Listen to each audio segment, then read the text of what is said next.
une ombre sombre est tombée sur notre pays.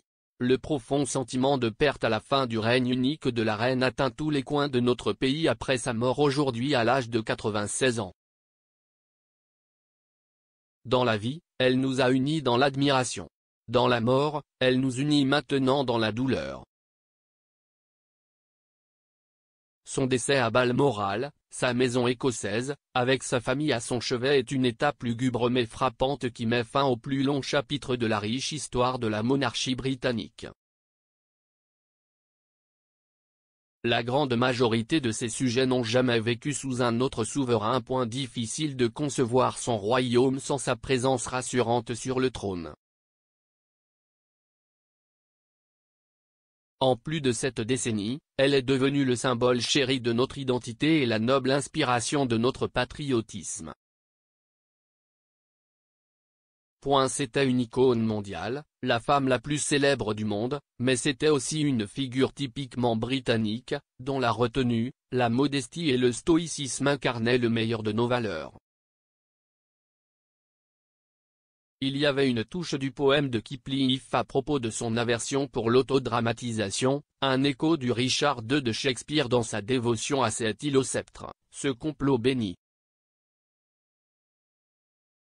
En effet, sa place particulière dans l'histoire ne réside pas seulement dans son nombre inégalé d'années en tant que notre reine, mais encore plus dans les qualités qu'elle a apportées à ce rôle. Avec son esprit d'abnégation, sa puissante boussole morale et son attachement inné au devoir, personne n'a jamais été mieux adapté au rôle de monarque constitutionnel. Dans une émission diffusée à l'Empire britannique en 1947 à l'occasion de son 21e anniversaire, elle a déclaré « Je déclare devant vous tous que toute ma vie, qu'elle soit longue ou courte, sera consacrée à votre service. » Elle a certainement été à la hauteur de ses paroles, ne se plaignant jamais, ne reculant jamais, ne se dérobant jamais à ses responsabilités. Même tard dans son règne, elle effectuait encore plus de 300 engagements publics chaque année, alors qu'elle était réputée pour sa maîtrise du flux de documents officiels qui traversaient son bureau. L'un de ses premiers ministres préférés, le travailliste Harold Wilson, a un jour avoué qu'il se sentait comme un écolier errant qui n'avait pas fait ses devoirs lorsque la reine citait un document gouvernemental qu'il n'avait pas lu. Le rôle d'un souverain constitutionnel est délicat puisque le poste n'a aucun pouvoir politique et exige la suppression des opinions personnelles tout en préservant la dignité de la couronne. Pourtant, la reine était magnifique dans cet exercice d'équilibre. Elle a simultanément réussi à améliorer sa stature et à éviter la controverse politique, en partie grâce au sage expédient de ne jamais donner d'interview, et en partie grâce à sa propre dignité réservée.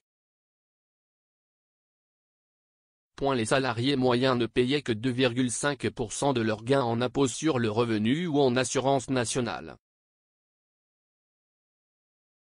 La désapprobation sociale du divorce était telle que la propre sœur de la reine, Margaret, a dû abandonner sa relation avec le capitaine de groupe Peter Townsend en raison de l'échec de son mariage passé. Outre-mer, la Grande-Bretagne dirigeait toujours un immense empire de 70 territoires et possédait une marine colossale.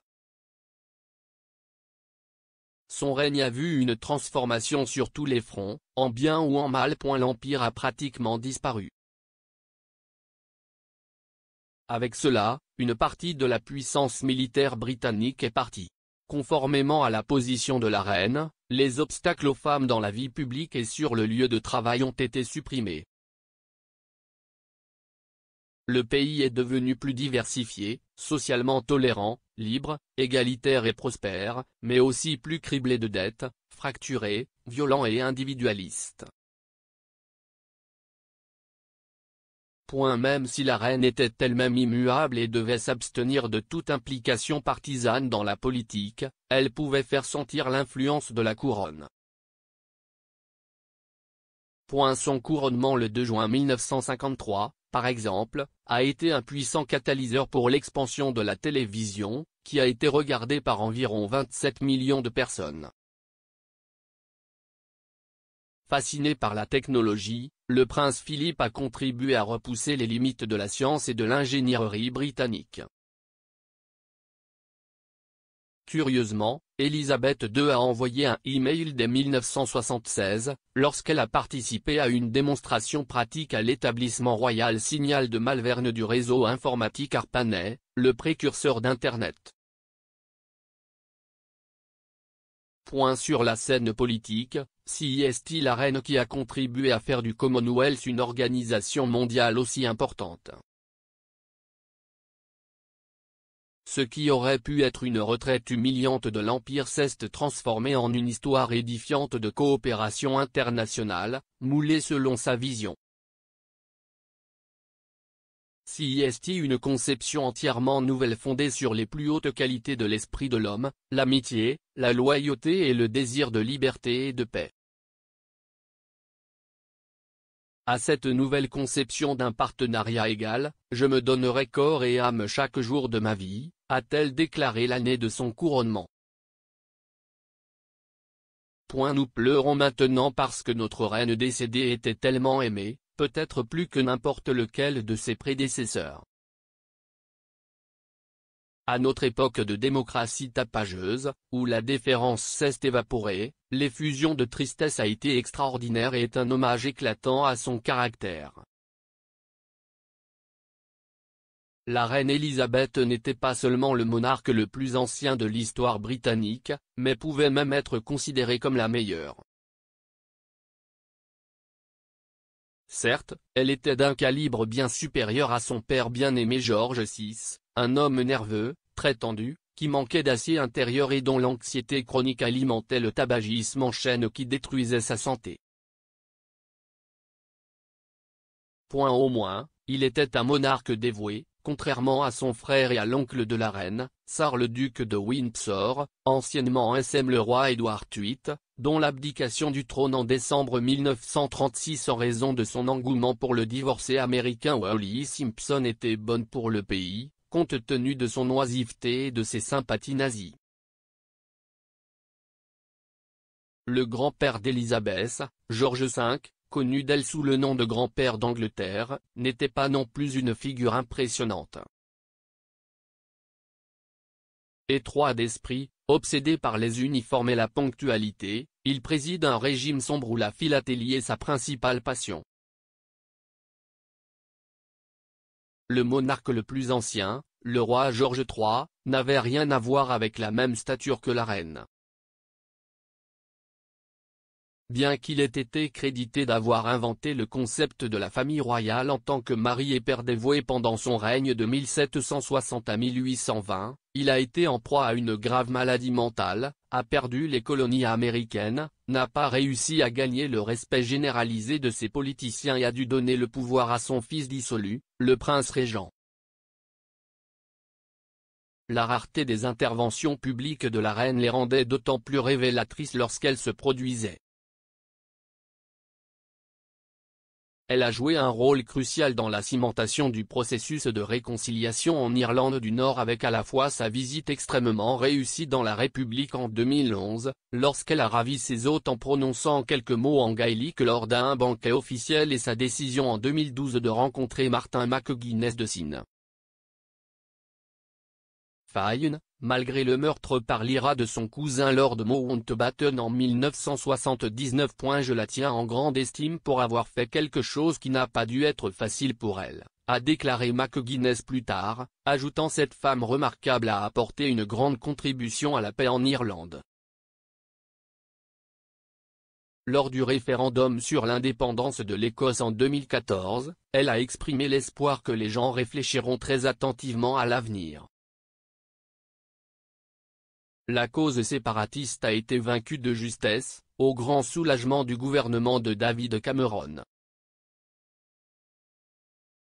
Bien que sa timidité naturelle n'ait jamais fait d'elle une oratrice naturelle, elle avait le don de trouver les mots justes pour l'occasion, notamment au plus fort de la première vague de la pandémie de Covid en 2020 lorsque, dans une émission à La Nation, elle a cité les paroles du classique de guerre de Vera Lynn, « Nous nous reverrons ». De même, après l'horreur de l'attentat terroriste du 11 septembre, elle a envoyé un message de profonde sympathie aux habitants de New York, qui déclarait « Le chagrin est le prix que nous payons pour l'amour ». Le roi le plus célèbre de tous, Henri VIII, était peut-être un dictateur paranoïaque qui a semé la terreur à la cour et vandalisé notre patrimoine culturel dans son combat contre Rome, poussé par un égocentrisme vindicatif et sexuellement incontinent. Moins repoussants étaient de nombreux rois médiévaux, dont Édouard III qui a promu le statut de Parlement, et Henri V, le vainqueur d'Azincourt immortalisé par Shakespeare. Quant aux queens, deux se détachent des maigres rangs des souveraines féminines. L'une est Victoria, qui a donné son nom à toute une époque tout au long de son règne de 1837 au 22 janvier 1901. Mais malgré toute la résonance historique de son image, elle ne peut être comparée à Élisabeth II. Elle était trop volontaire, émotive et partisane, traitant son exceptionnel Premier ministre libéral William Gladstone avec une hostilité débridée et, dans les années 1890, complotant même pour le renverser. Contrairement à la reine, elle a gravement négligé ses fonctions publiques après la mort prématurée de son mari, le prince Albert, en 1861. Peut-être que sa plus grande rivale pour la première place au panthéon de la grandeur est son homonyme Élisabeth Ier, qui a présidé à la défaite de l'Armada espagnole en 1588, a apporté la stabilité en Angleterre après une période de conflits religieux, a sacrifié son propre bonheur romantique aux besoins de sa nation et a permis aux arts, en particulier au théâtre, de s'épanouir. Elle avait à la fois sagesse et vision. Au sujet des conflits doctrinaux meurtriers qui ont tourmenté le XVIe siècle, elle a dit « Il y a Jésus-Christ, le reste est une dispute pour des bagatelles ».